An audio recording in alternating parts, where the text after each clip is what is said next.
Oke, di video kali ini gue bakalan bahas mengenai perkembangan dunia cryptocurrency, yaitu Bitcoin dan market sekarang lagi trennya mau lagi naik atau memang bakalan turun lagi gitu kan. Karena gue udah buat video sebelumnya mengenai perihal Bitcoin itu ngeprank kita. Jadi makanya gue saranin kalian terus tetap hati-hati, pantau aja. Dan di video kali ini gue bakalan membahas tren baru, yaitu mengenai dunia Bitcoin dan efek samping di Bitcoin ini menuju ke altcoin atau yang token-token yang lainnya. Kalau kalian mau simak di video ini simak video ini selanjutnya sampai selesai gitu gak sih, openingnya bagus. Assalamualaikum warahmatullahi wabarakatuh. Selamat datang di channel Akai. Waduh, gimana kabar kalian guys? Semoga hari Senin ini tetap ceria dan semangat dan tetap enjoy aja.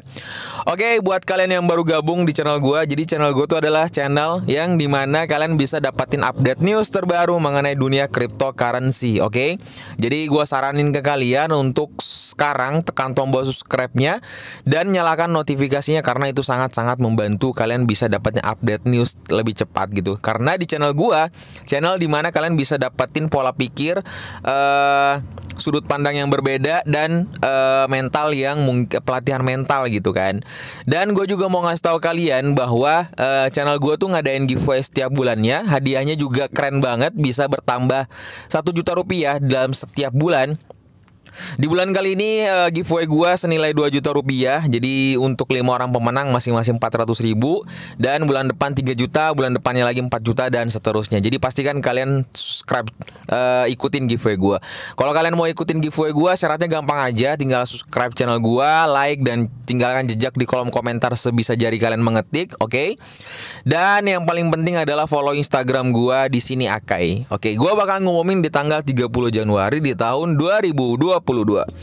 Oke, di video kali ini gue bakal nemenin kalian membahas mengenai berita terupdate banget ya. Dalam artian ini sebenarnya mungkin bisa menjadi acuan juga buat kalian untuk memahami market lebih dalam lagi gitu kan. Oke, apa aja sih Bang yang abang mau kasih tahu ke kita?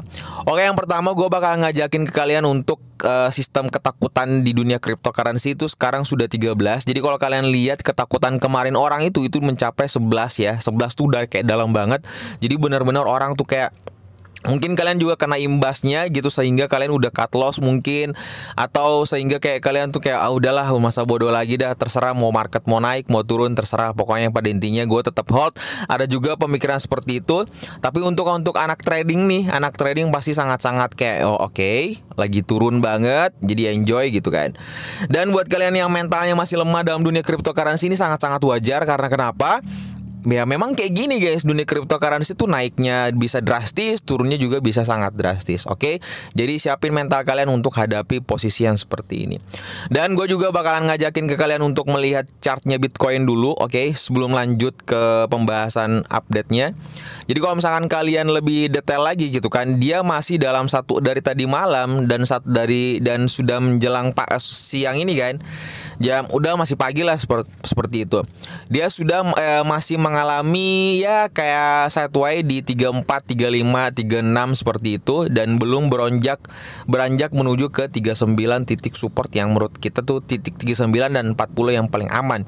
Jadi kalau misalkan dia masih naik, nah harapan gua adalah, gua rasa kalau misalkan dia naik ke 39 atau 40, otomatis dia tetap akan mengalami penurunan. Makanya gua bilang jangan sampai kalian terpancing gitu, karena memang masih belum jelas market sekarang. Dan untuk berita yang news yang gua mau sampaikan itu sebenarnya adalah ini. Jadi The Fed itu kan udah kayak pembahasan mengenai CBDC ya. Jadi central bank CBDC, Central Bank Digital Currency. Oke, jadi gue mau ngasih tahu kalian sebenarnya, jadi The Fed ini, Amerika Serikat ini sebenarnya lagi kayak terburu-buru gitu, untuk agar meng-ACC CBDC ini gitu kan, Central Bank Digital Currency-nya ini gitu.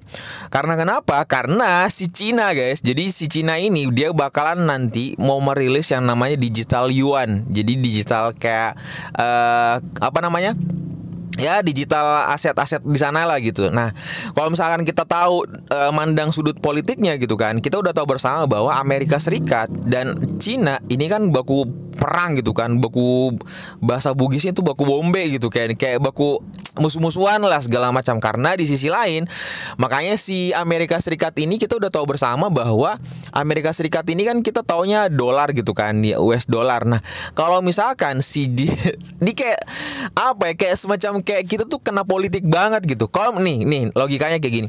Kalau misalkan si The Fed ini meng-ACC si BDC gitu kan, atau dia beralih ke cryptocurrency, otomatis uang dolarnya itu akan punah. Dalam artian bukan punah ya, dalam artian orang bakal ninggalin dolar itu gitu kan.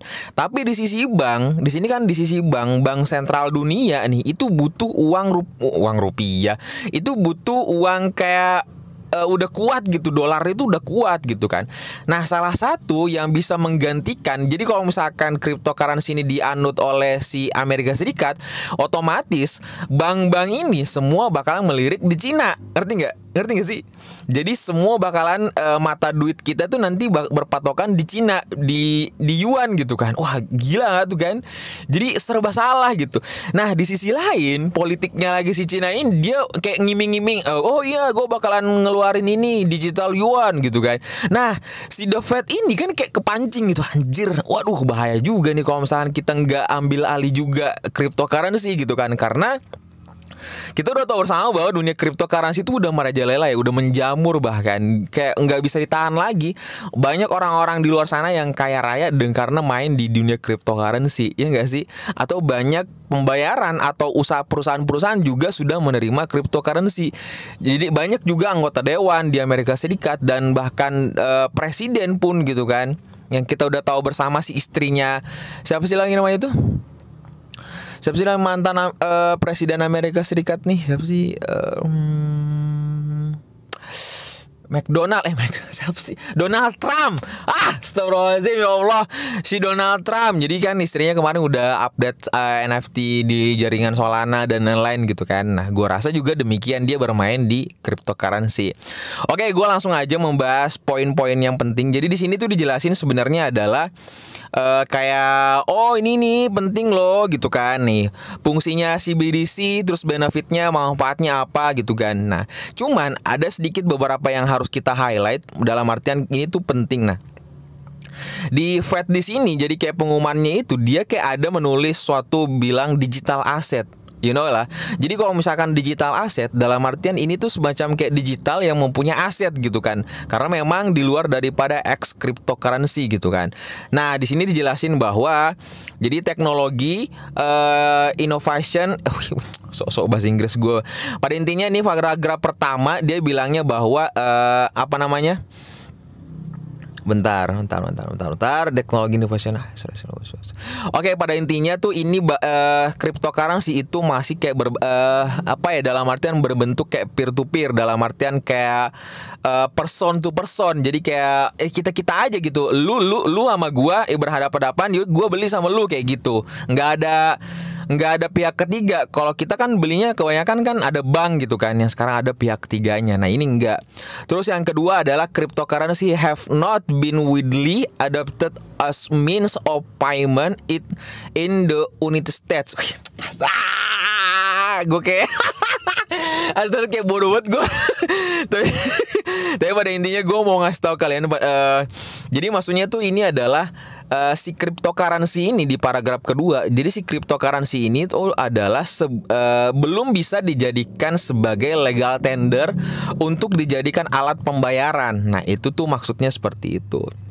Nah, karena dibilang the remain subject to extreme price volatility, gitu nggak sih bacanya?